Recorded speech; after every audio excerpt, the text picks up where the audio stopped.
A wireless technique enables a super-cooled quantum computer to send and receive data without generating too much error-causing heat.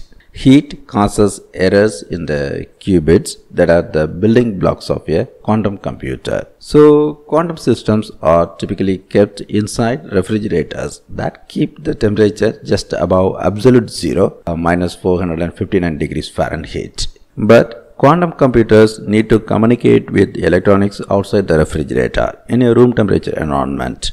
The metal cables that connect these electronics bring heat into the refrigerator, which has to work even harder and draw extra power to keep the system cold.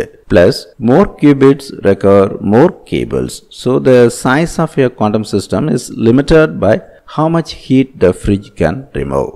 To overcome this challenge, an interdisciplinary team of MIT researchers has developed a wireless communication system that enables a quantum computer to send and receive data to and from electronics outside the refrigerator using high-speed terahertz waves. A transceiver chip placed inside the fridge can receive and transmit data. Terahertz waves generated outside the refrigerator are beamed in through a glass window.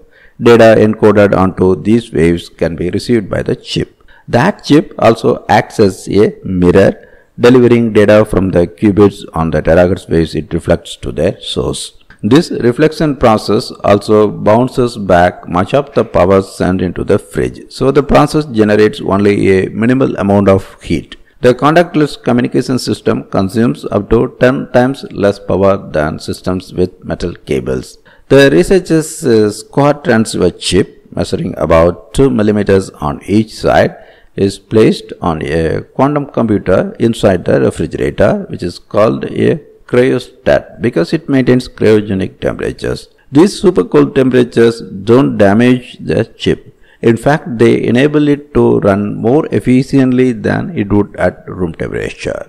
The chip sends and receives data from a terahertz wave source outside the cryostat using a passive communication process known as backscatter, which involves reflections. An array of antennas on top of the chip, each of which is only about 200 micrometers in size, act as tiny mirrors.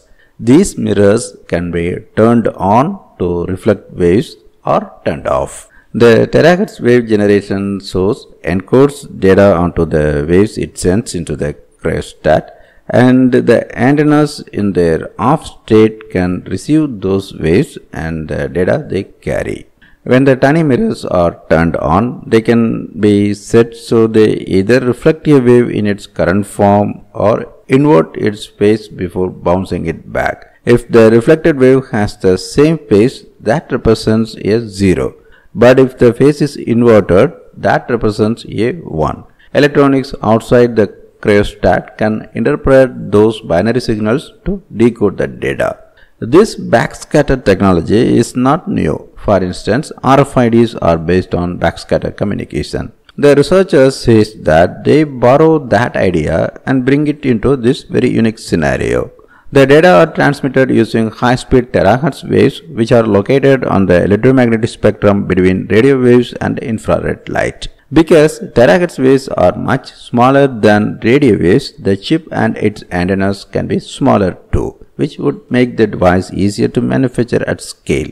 Terahertz waves also have higher frequencies than radio waves, so they can transmit data much faster and move larger amounts of information. But because terahertz waves have lower frequencies than the light waves used in photonic systems, the terahertz waves carry less quantum noise, which leads to less interference with quantum processors. Importantly, the transceiver chip and terahertz link can be fully constructed with standard fabrication processes on a CMOS chip, so they can be integrated into many current systems and techniques. The researchers were able to transmit data at 4 gigabits per second with their prototype, but they say the sky is nearly the limit when it comes to boosting that speed. The downlink of the contactless system posed about 10 times less heat load than a system with metallic cables, and the temperature of the crest had fluctuated up to a few millidegrees during experiments. Now that the researchers have demonstrated this wireless technology, they want to improve the system's speed and efficiency using special terahertz fibers which are only a few hundred micrometers wide. The research group has shown that these plastic wires can transmit data at a rate of 100 gigabits per second and have much better thermal insulation than fatter metal cables. The researchers also want to refine the design of their transceiver to improve scalability and continue boosting its energy efficiency. Generating terahertz waves requires a lot of power, but the research group is studying more efficient methods that utilize low-cost chips. Incorporating this technology into the system could make the device more cost-effective. The transceiver chip was fabricated through the Intel University Shuttle program.